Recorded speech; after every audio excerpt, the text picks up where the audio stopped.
Hello and welcome to the next installation of the Grant Street Experience. I'm your host, Grant Ervin, and today I have my fabulous co-host with me, Rebecca Kiernan. Rebecca, how are you today?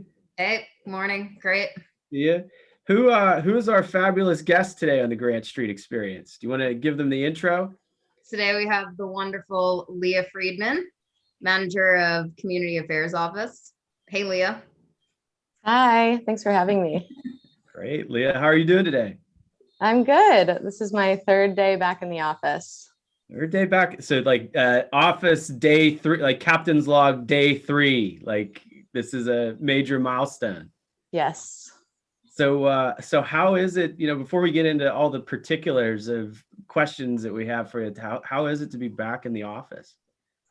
It was really strange the first day I came in and I had Post-it notes from March 13th, 2020 on my computer.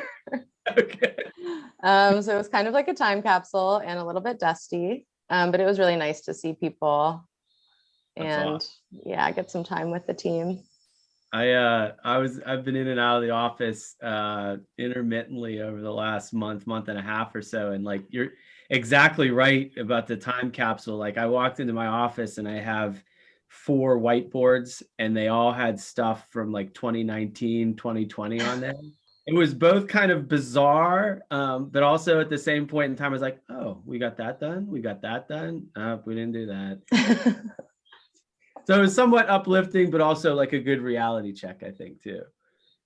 Did you have a favorite Post-it note that you found, or something that you were like, oh man, I forgot to call that person? Or well, so we had Eric, who's in my office. We had these giant pieces of, the giant pieces of paper that you can stick on the wall. Yep. We had kind of manically been going through our Love Your Block awardees from last year. There were 54 of them and we had to choose 20 or something. And there was just all of these scribbles and wild writing and notes on them. And all of those projects have happened since then, but they happened during COVID. So it was funny to see that beginning step in the program. That's pretty cool. Yeah, there were some long nights. We're going to come back and revisit Love Your Block, but maybe just to kind of get us warmed up and started here, it's super exciting. As Rebecca was telling me we were going to talk with you today, I was like, oh, this is really cool because you got your city start with us and the Office of Sustainability. I was like, wow. I was like, it feels good to see, someone like yourself and kind of how their career trajectory has grown. And when you started with us, you were an AmeriCorps fellow, right? Yes. But maybe give a little bit of background on who is Leah Friedman and how you came to the city of Pittsburgh. Yeah, sure. Okay, so let's see. I was not born in Pittsburgh. I was born in Chicago, but I moved here when I was very young. So not born and raised, but mostly raised in Pittsburgh.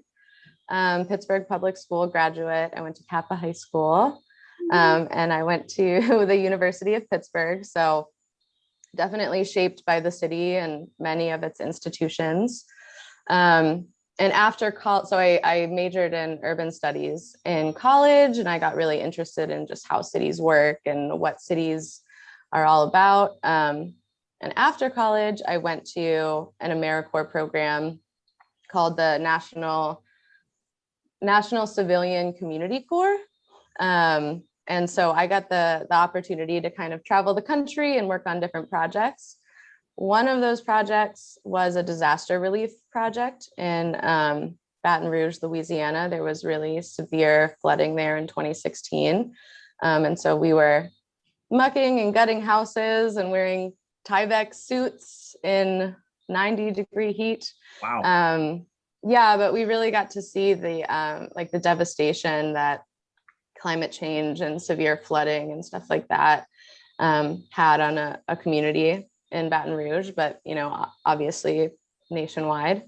And so that's when I sort of started to get interested in resilience in communities and cities. So when I was thinking about what I wanted to do, after my first AmeriCorps year ended, I was just searching around and I saw that your team, the City of Pittsburgh Sustainability and Resilience team, was looking for a vista to do similar work and sort of think about those things and what it meant for cities. And I applied.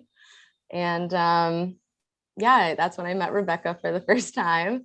And I came on with you all. So that was really exciting. And I got to learn about all the things that you were doing. And I just got very attached and passionate to the city of Pittsburgh and its vision and stuff like that.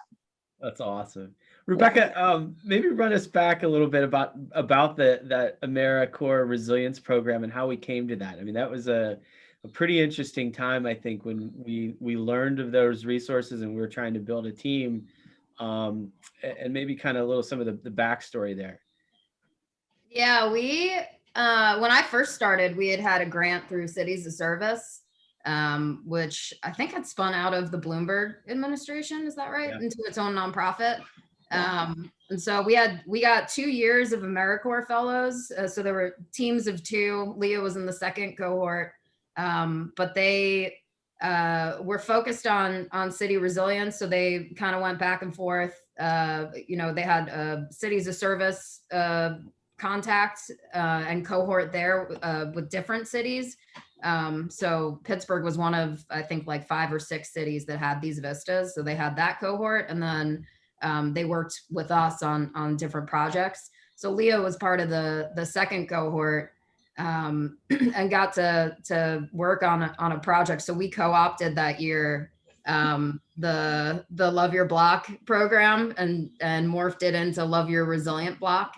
And Leah got to take that over, and we just, super fun time, kind of strengthening those programs. So communities, normally would apply for a Love Your Block grant, but we would work with them to try to strengthen them so that they were achieving, stormwater management or tree canopy coverage for, heat relief or something like that. So yeah, it was super fun, and it was right when I first started, and Leah was obviously awesome and stuck around. So it's exciting to have her back on our podcast. Leah, what was for you? What was that experience like going from is it Baton Rouge, right? Yes. to Pittsburgh. But also more importantly, I'm interested to learn about kind of the exchange between you and the other fellows, and also, kind of having that experience of, gaining that responsibility right off the bat to kind of run a program and organize activities. What was that like for you? Yeah. So after my first year in AmeriCorps, and like I said, we were in that first year, and what I was doing in Baton Rouge and other communities around the country was very hands-on, like field work oriented. And it was sort of like, the problem has happened. Somebody has figured out what needs to be done. And then that's sort of where me and my team at the time would come in. And it was really valuable experience, I think, because it's like every little detail and all of the hardships and all of the hard work that goes into, for example, just like cleaning up after a disaster. Very valuable experience, but also a little bit frustrating, because you're like, I want to know how we got here. And, sort of be part of maybe preventing that or learning more about it and shaping, not just how the solutions happen, but also, how you can maybe work toward a world where there aren't as many natural disasters or people aren't as affected by them. So coming in and just being like a listening ear, I think at the beginning, with your team was exactly what I was looking for, because that's sort of what you all are talking about all the time. So it was eye-opening for me as a young, I think I was 22, 23 at the time.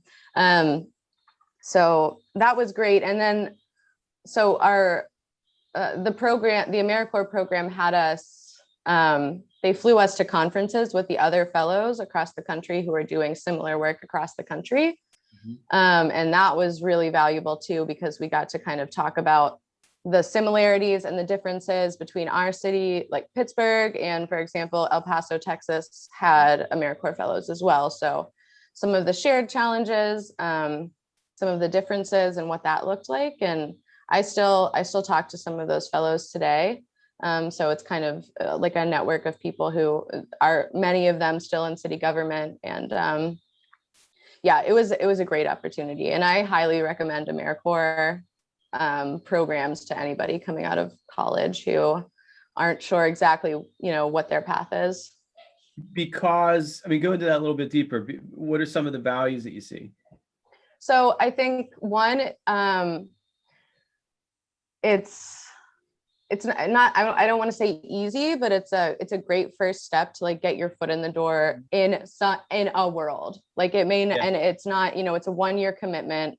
It's service oriented. So, if people aren't necessarily sure what they want to do, they're maybe not quite ready to launch into a first job per se, but want to learn more about something, make connections, meet people, see like how things function in reality, rather than, like in a class or something like that. It can provide all of those things. So like the hands-on experience and the problem solving that you have to go through. Yeah. Yeah. Awesome. It's also a really good way to, because I did 2 programs when I was right out of college also. And it's a really good way to like go to some random city or town and kind of, excuse me, plop down and like have a whole team that works with you. It's like an easy way to ease into a new place. How do they determine the locations for the AmeriCorps fellows? Because you were in a couple. What locations were you in, Rebecca? I was in rural Washington State first, teaching and tutoring pregnant and parenting teenagers, and then I went to New Mexico around the border near El Paso. Wow. Teaching after school programs. And then Baton Rouge was the only place for you, Leah, before you came to Pittsburgh? No, so I was in kind of a different program. It was a traveling program. So we would do 6 weeks at a time in different communities, primarily in the Midwest. So I was in Iowa for a lot of it. I spent some time in National Park in Illinois. Where else did we go? We were in Ohio for parts of it, Baton Rouge. So yeah, Milwaukee. So we got to see a lot of places. And like a mixture of urban and rural experiences, or? Yep. Yeah. So for example, in Milwaukee, we were doing youth-oriented programs. We were actually teaching little cute, adorable children how to make maple syrup, and leading that program. And then something totally different, like doing trail work at a national park, or they had everyone in this program is on call for disaster relief. So that's when we got called out to the South and went down and did some mucking and gutting of houses that were completely destroyed by flooding. That's amazing. It has to be like an eye-opening experience for you to, in both of you, I guess, in terms of like going from different locations from, Long Island, in your case, Rebecca, or upstate New York, or Western New York, excuse me, or Pittsburgh in your case, and then being kind of parachuted into totally unfamiliar territory. Like, how does that shape your thinking or kind of your reaction, I guess, in terms of the engagements? Because you're not really trained for it per se, right? Like, you're not an expert in maple syrup as far as I know, but like having to kind of teach and educate folks, like what's that like? I'm an expert now. You're an expert now. Yeah, no, it was just really exciting. I mean, we had a lot of support and, we were learning as a team, but I think it was part of the reason why, like, the lessons learned there were part of the reasons why I wanted to continue to be involved and sort of put roots down in local government, because I saw in all of the places that we visited how much of an impact either like funding from state or local government or response from local government had on everywhere that I went. So it was cool to kind of draw those connections, but also realize how different the United States is just as a vast land. There's so many differences, different people, different challenges. So it was really eye-opening. It's interesting. Just to call back to a prior episode, a couple of weeks ago, we talked with Paul Kendrick, who runs an organization called Rust Belt Rising.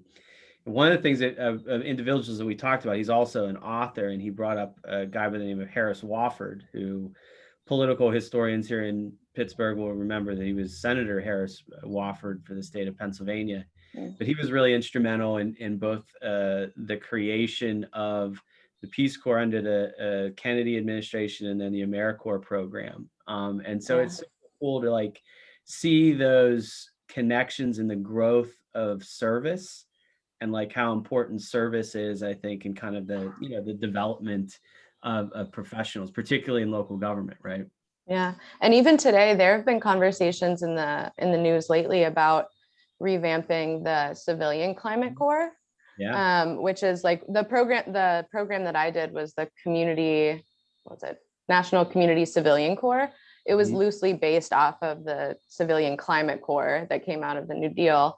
And so like as part of this big infrastructure plans that the Biden administration has and the country has, kind of looping all back around to, jobs, putting people to work and working on climate change.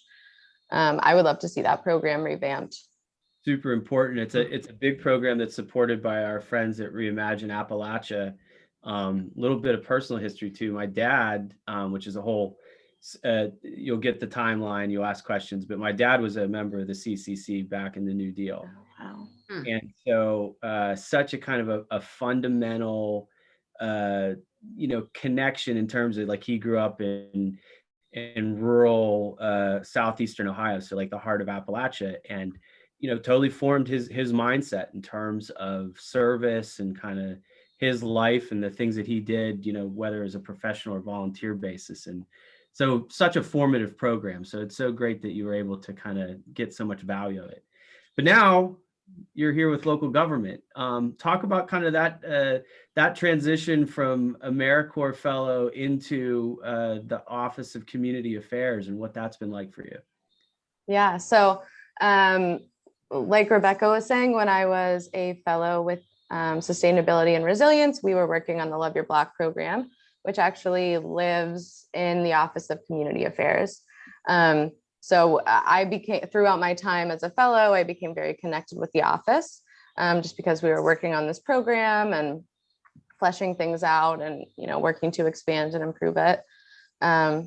And I was lucky that at the end of my service year, Community Affairs was looking for new community liaisons to kind of build out the team and go out into the Pittsburgh neighborhoods and communities and continue running the programs, but also sort of functioning as a bridge between communities on the neighborhood level in Pittsburgh and local government, and sort of being a consistent face that can be out there connecting with people. So, that sounded great to me, and I was really excited to come on with them. And so, yeah, that's what I've been doing for, I think, 3 years now. I've been in the Office of Community Affairs. It's really different because we sort of talk about ourselves as the people in local government who know a little bit about a lot. So we know a little bit about basically everything that's happening in the city of Pittsburgh. And we kind of convey what's happening, try to tell those stories to people that we meet in the city. And then, if they want to dive deeper, we're able to make those connections and get them involved with the people they need to be involved in. Whereas when I was in Sustainability and Resilience, you all have, well, you may argue it's broad, but a narrow focus in a way, yeah. On one specific thing. So it sort of gives me a bird's eye view of how that stuff kind of fell into the larger city of Pittsburgh vision. And it's interesting too, because you guys in community affairs, many cases are like the front line or the first point of contact for a community organization. Can you share a little bit about like in a normal time? We'll get into the COVID conversation in a bit, but like in a normal time, you guys have a pretty hectic schedule. Can you run through like what the normal day in the life is like? Yeah, sure. So, well, first I want to start off with something that might seem like common sense to us, but a lot of people don't know that there are 92 neighborhoods in the city of Pittsburgh. What's the 92nd? I mean, I don't know what the order is.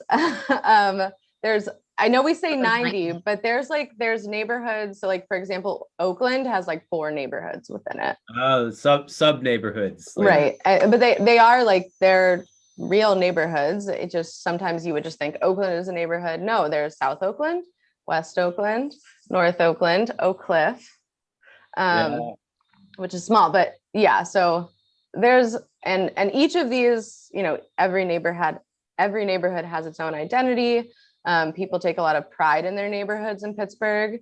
That's true citywide. And so connecting with people on that level is really important. It's important to the city of Pittsburgh. It's important to community affairs. So we do our best, and throughout the pandemic as well, but especially before, to attend their neighborhood community meetings, which are generally monthly, and they're run by volunteers and hardworking people who are just trying to, you know, doing their best to organize their own communities.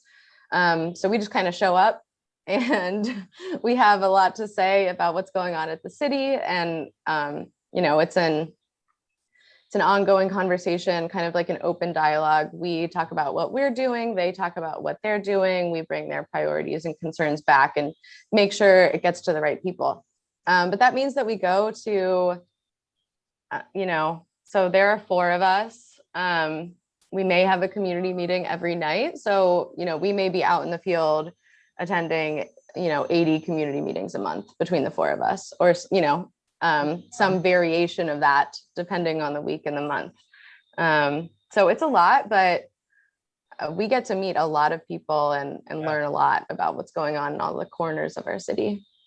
So I'm a veteran community-based organization. You know, full disclosure, I'm the president emeritus now of the Morningside Area Community Council. Mm-hmm.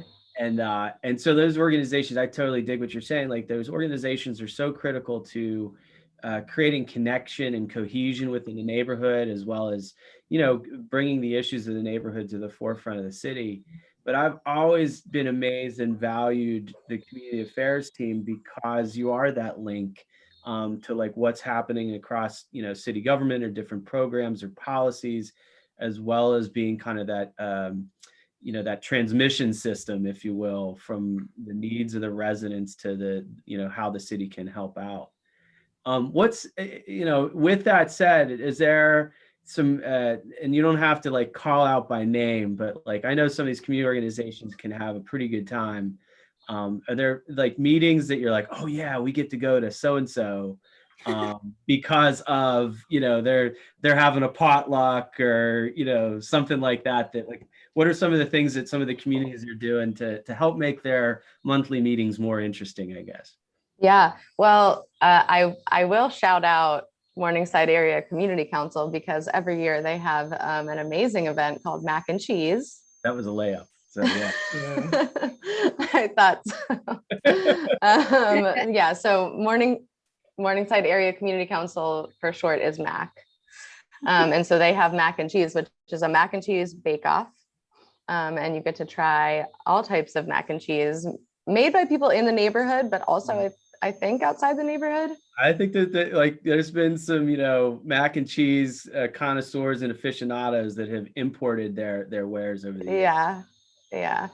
So that's a really fun event. That was actually one of the last events that I went to before the pandemic started in 2020.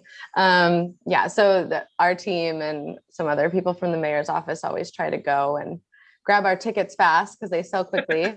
And yeah, that's one of like the creative ways, an example of a creative way that a community organization raises money for their year of programming and events and you know, stuff that they want to do on the neighborhood level. And even throughout the pandemic, you know, we've had to communities have gotten really creative. We've tried to support them in those efforts in terms of maybe meeting outside, doing more walkthroughs, you know, walking through a neighborhood just to see what's going on, check in, Yep.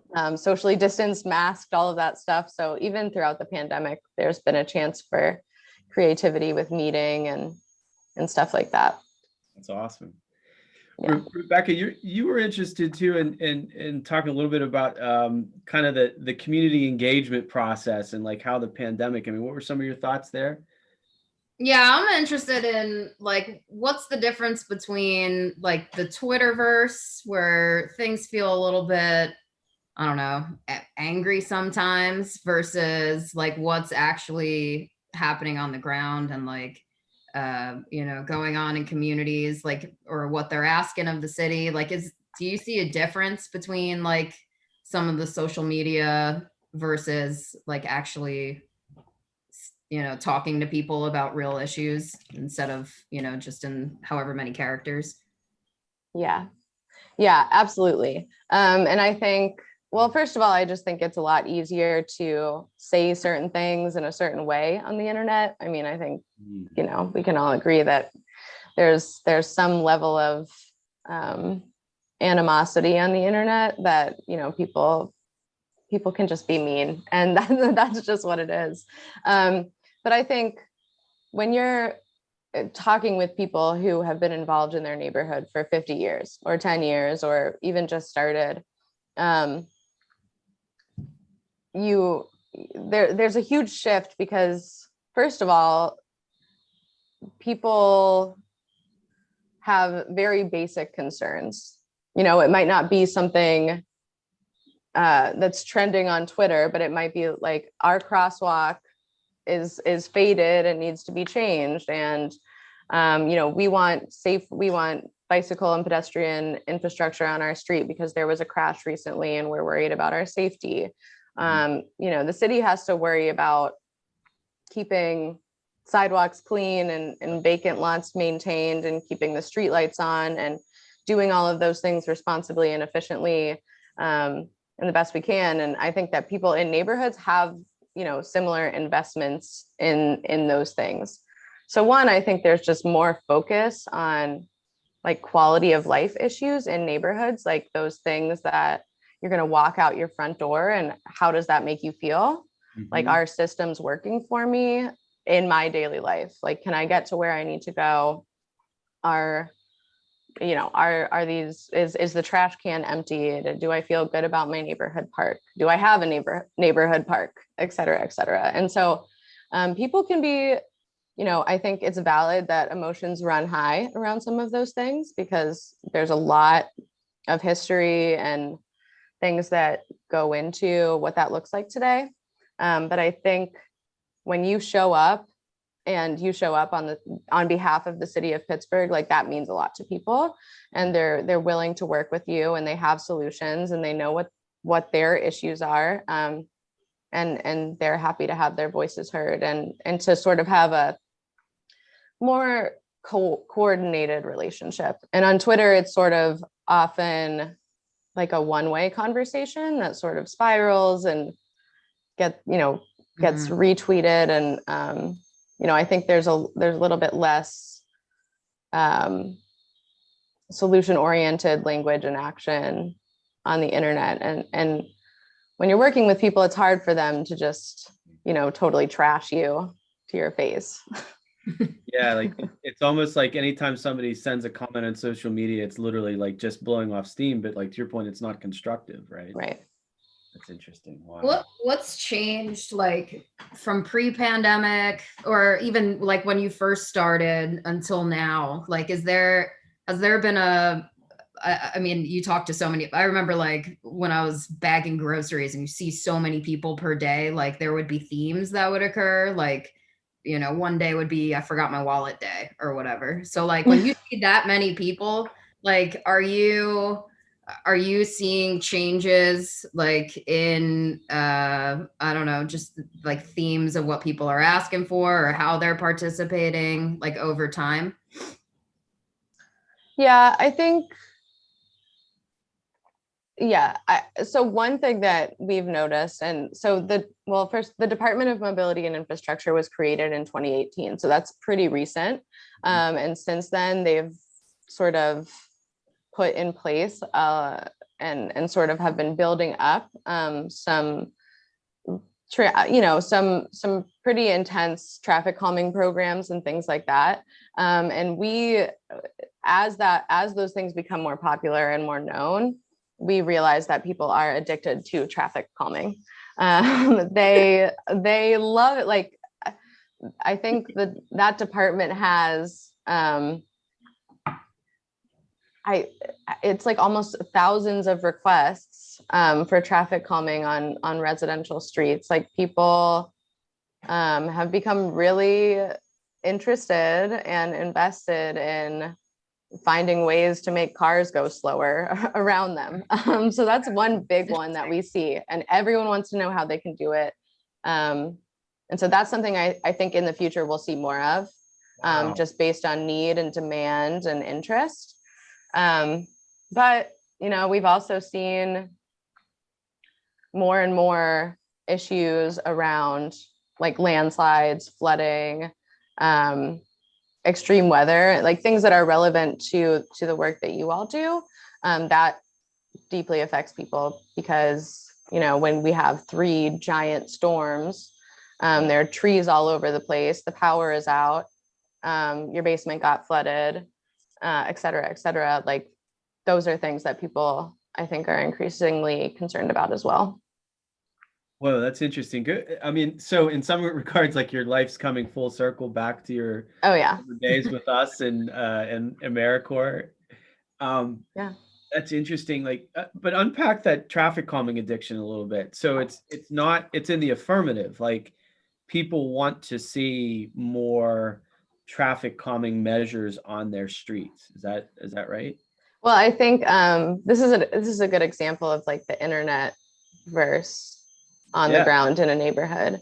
Like, if you looked on Facebook or Twitter, you may not get that impression. People feel like traffic and driving and cars and streets is something that people are very passionate about one way or the other. Yeah.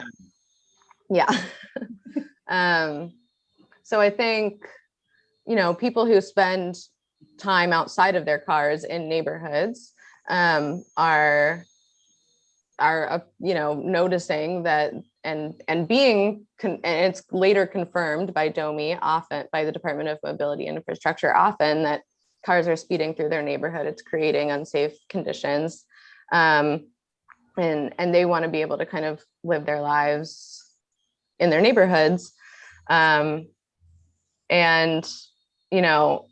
there's so much education that goes into what can make that happen, because it's not always just a stop sign. People say we need a stop sign, and DOMI will, and now my team has been educated by the Department of Mobility and Infrastructure to know how to kind of respond to that at first. If we're at a community meeting, like, we know if someone says we need a stop sign, we say, well, a stop sign is not always the best option. People don't generally care about signs. It's like the environment that's going to help people slow down more naturally. Like, how can we have traffic calming that just organically works? We create a streetscape that makes a car go slower. It's not just a stop sign, might not be a speed bump, might not be a crosswalk, all of these things. So we've been educated throughout our time, just because we had to be able to have these conversations with residents and neighborhoods.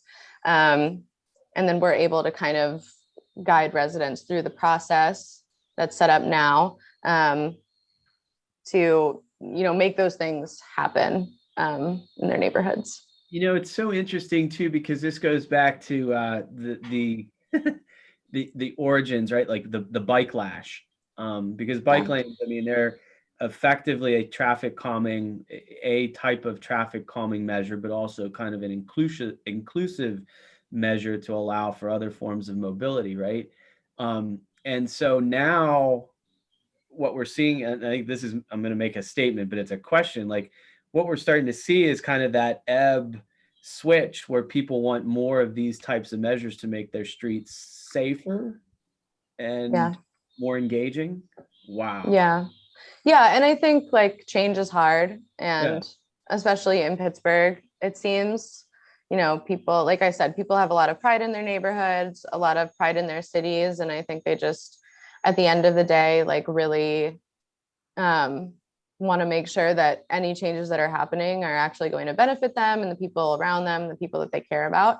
But sometimes we compare, our lives or shenanigans to Parks and Rec, where there's like a town hall, and this is no offense to anybody who has anything to say, people but caring loudly at you, people caring loudly. Yeah. And so, we have to remember that. And, it's not that the city is always right about everything. But there's definitely a learning curve, and change is hard, but I think people are starting to come around to some of the changes that the city has implemented in the last few years. It's interesting. Just a couple of quick reflections. I've had two really interesting interactions on this in the past couple days. We had an alley party with our neighbors for Father's Day, and my one neighbor, Carol, who we love dearly, she was talking to me about different stuff, and she's like, Grant, the bike lanes. Let's talk about the bike lanes, right? Which I think every Pittsburgher and anybody who works for the city has had that conversation. One of the things that came to mind for me is about and I've had to do it as a cyclist, but I think also as a motorist, like educating drivers about how to drive with bike lanes. Right. And that was like her big point, was like, I'm not against bike lanes. It's just, I've been driving down Negley Avenue for 45 years. Like, how do I learn to navigate? That was one point. The second point, I was on a call yesterday with the Playful Pittsburgh Collaborative, and it's a network that we joined along with 5 other cities through the Brookings Institute. And they had a group from Philadelphia on who they have adopted, just like we're seeing the adoption of outdoor dining. Like, one of the big things, and we saw this here in my neighborhood, which was awesome through the pandemic, kids having the ability to access the streets on their bikes, or like, play in the streets because there was no traffic and it was calmer and it was safer. And so they have in Philadelphia created a really interesting program where they call it Playful Streets, which is, I'm maybe plugging this for a future Love Your Block project. Yeah. But like the opportunity for kids, and kind of like picture like open streets meets roving art cart. But Yeah. like creating like a playground in the street. And so, they make the safety measures, but then they'll put up like water features or hopscotch or like all kinds of sort of stuff. And the kids get to play in the street. And it was just really cool to see. And I was like, oh, we can totally do that. So future Love Your Block project application. So You have a new round out of Love Your Block? Yeah, we're actually scoring applicants now. So we will have about 13 projects this summer. Awesome. Yeah. Give a little bit of insight of what is Love Your Block. Like, I think this is so awesome. Yeah, we keep talking about it. About it. Let's actually talk about it. Yeah, sure. So Love Your Block is a mini grant program from the city of Pittsburgh. It's usually a $1,500 award to a neighborhood group or community organization to do some kind of beautification or some kind of improvement project in a neighborhood. And so we found that, like, a lot of times it's such a small grant, but sometimes these smaller organizations have projects that sort of fall in the middle. Like, they need more than the $500 that they could raise from their local businesses, but they don't need $20,000 to do an entire, renovation of a space.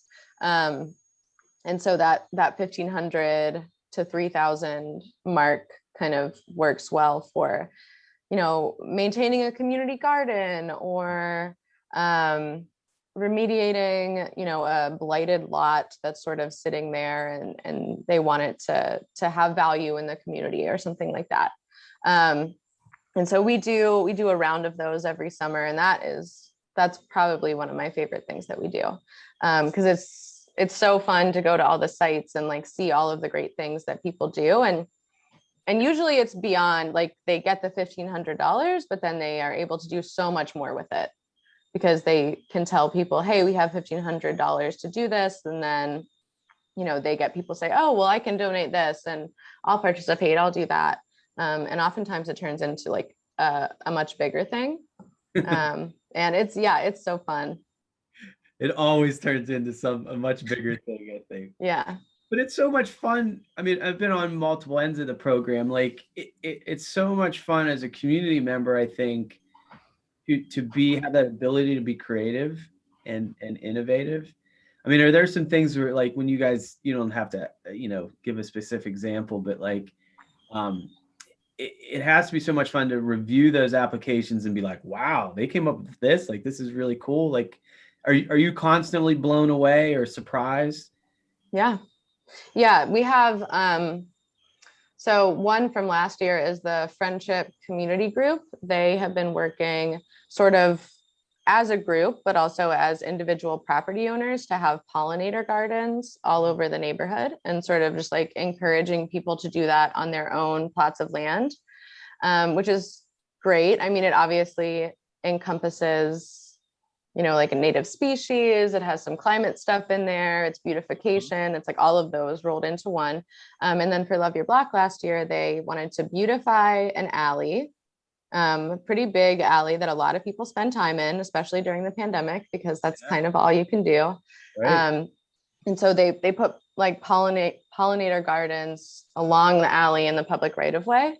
And it turned out so beautiful. And it's something that's the type of thing that's going to be there, forever. Like, they will continue maintaining it. And it also got people interested to start their own in their backyard or their front yard. And they had an event to tie it all together. Oh, and it wow. also got people wanting to like paint the back of their garages so that the rest of the alley looked good. Like, it kind of was that motivating factor to really elevate that space. That's so awesome. When you said pollinator garden, see Rebecca's face. I know. Love it. That's good. You're gonna have to go check it out. Yeah. What alley is it? It's Frederica Way. Okay. In Friendship. I think it's Way. It might be technically street, but yeah, it's a big alley in Friendship, and the neighbors were all really involved and excited, and I got to meet a bunch of them. So yeah, it was great project, very creative. One of the things, like, through the pandemic for me that, we got prior to the pandemic, we got a dog, and like many people, like, it was a real salvation, I think, through the heart of the pandemic in particular. But one of my epiphanies is like, our alley network are really a network of urban trails. And so, like, when you walk along them, like, I particularly started to walk along them because they were quieter, like, you have your headphones in and you're listening to music or a podcast or whatever. And so there's a lot of serenity, or can be a lot of serenity, in an alleyway. And so the idea of beautifying it, that's really fabulous, I think. It's almost like an on the ground. It's like a low line. Instead of the high line in New York, we have our low lines, and they can be our alleyways. Yeah.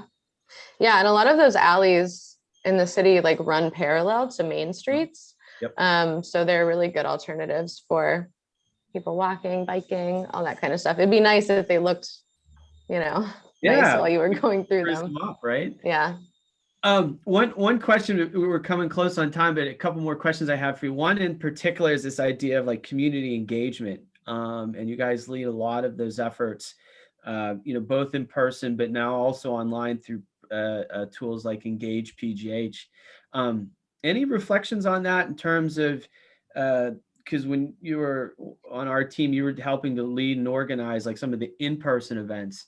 What are some of the new things that are where you see community engagement going now that we've been through like this pandemic, and we have what I would call a deeper toolbox, right? With some online tools, in-person tools, like what do you see next for community engagement? Yeah, that is probably what I spend about 95% of my time thinking about at this point. So like you were saying, the pandemic sort of opened up a path for creativity in a lot of things. So like, for example,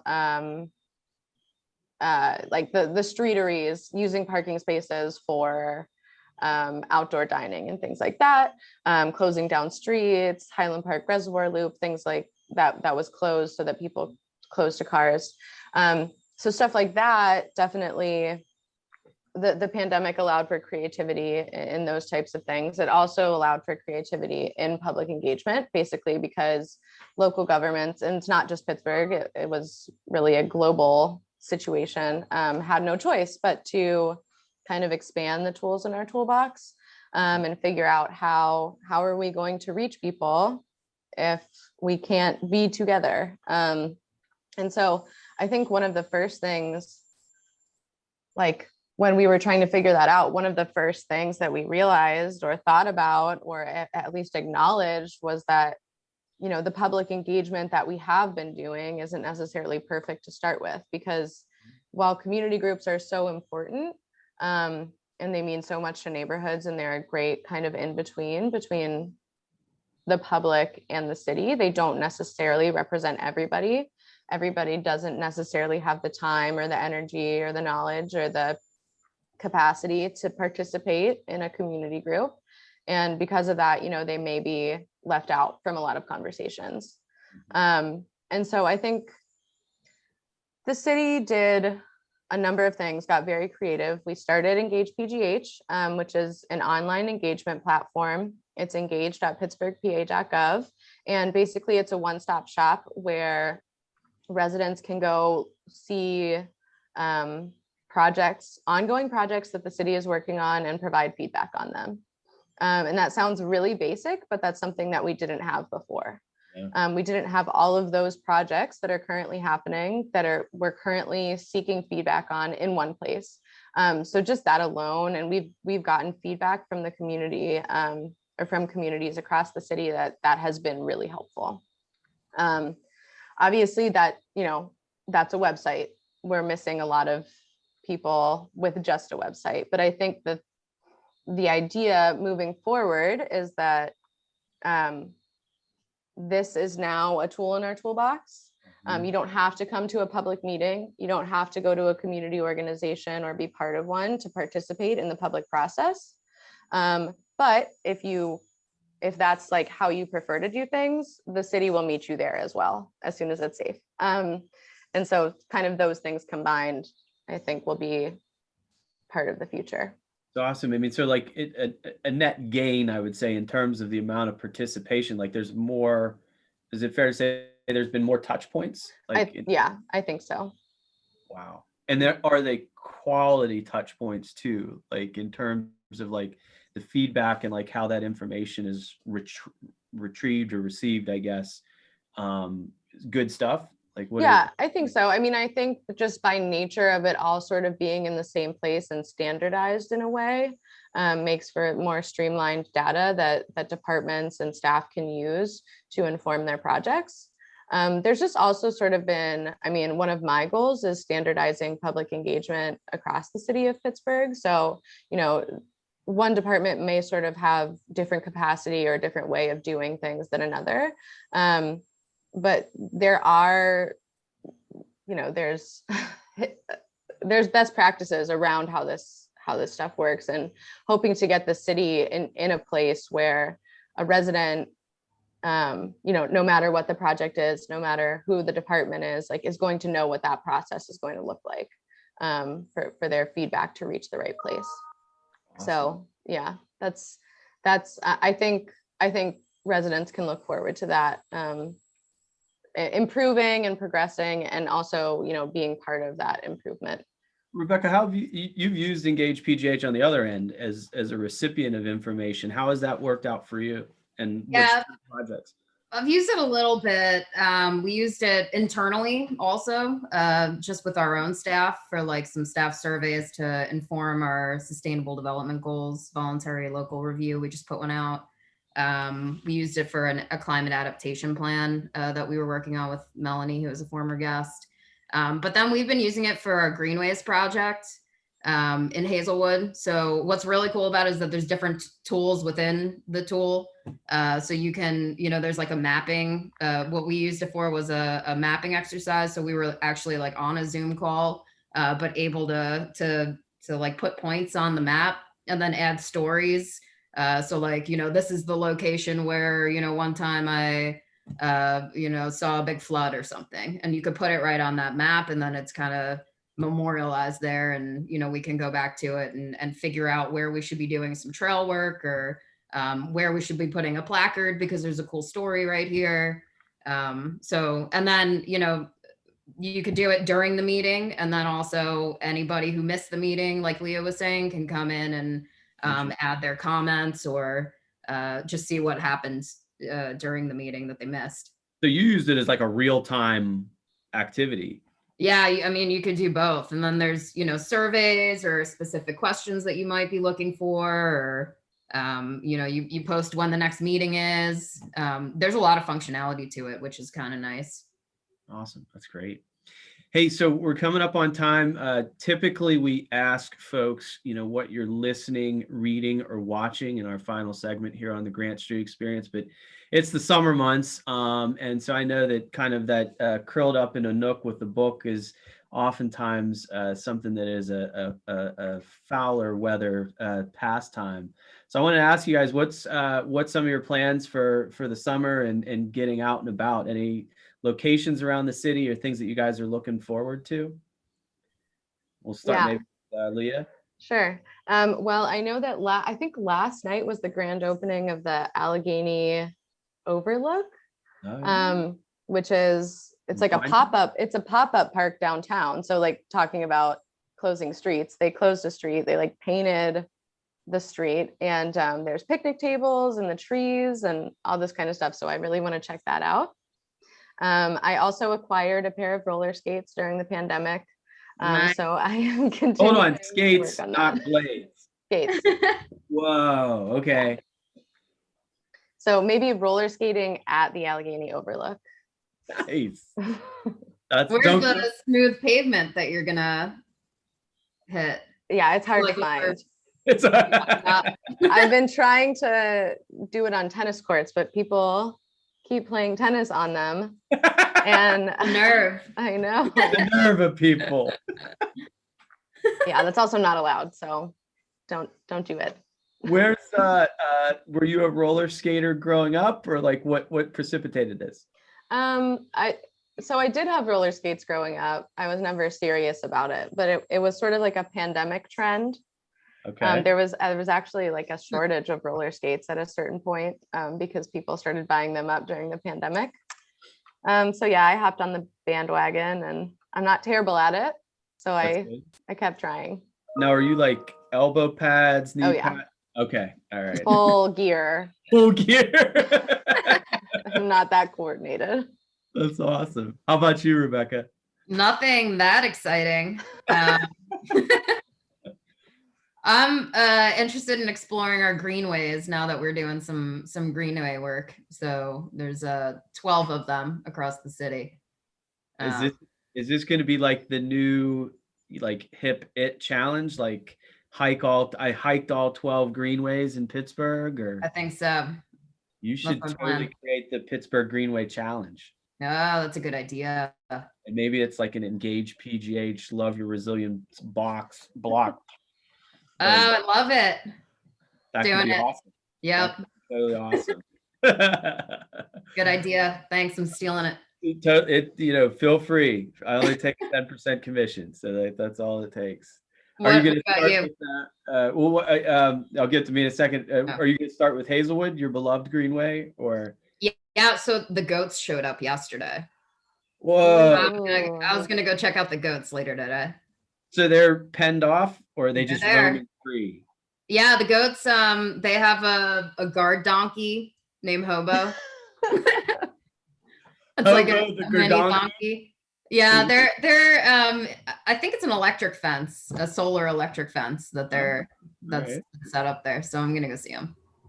That's pretty awesome. We were just asking, did that new restaurant in Hazelwood open up? Yeah, Wood something.